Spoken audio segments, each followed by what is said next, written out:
When God is building you up, you have to be careful.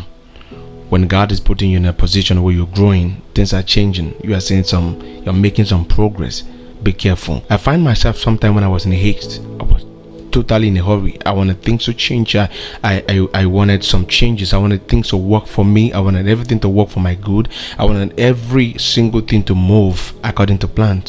But nothing worked out for me. I was tested. My faith was on a high level of test. I went through pains. I tried every single thing to change the environment, but nothing happened. Only God can change the environment.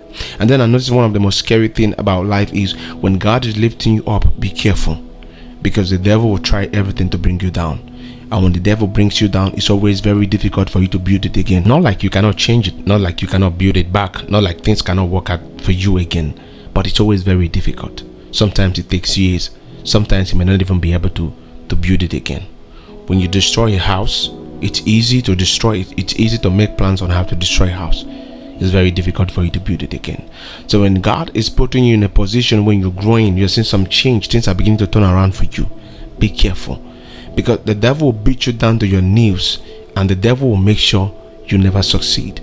And that's one of the most thing I found in many people's life, that when they're growing, when they're getting high, they lose themselves. They become proud. They become arrogant. They have this pride of life, and pride of life is one of the tools that the devil uses to destroy a man.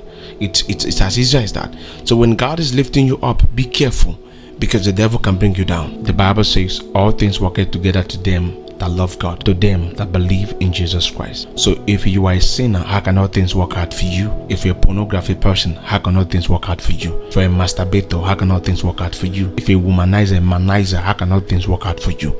So it's important that you have to let go of the desires of sin, because God will not force you. God will not force you to live for Him. That's one of the things God has done. Everybody has that control. Your phone, you have control over it.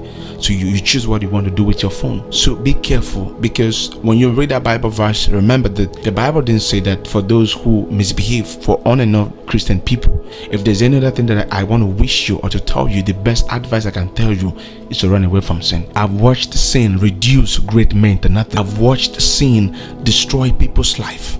When they're growing, they see everything growing. All of a sudden, they find themselves in the pit, because sin is one of the most destructive diseases that you can allow to come into your life.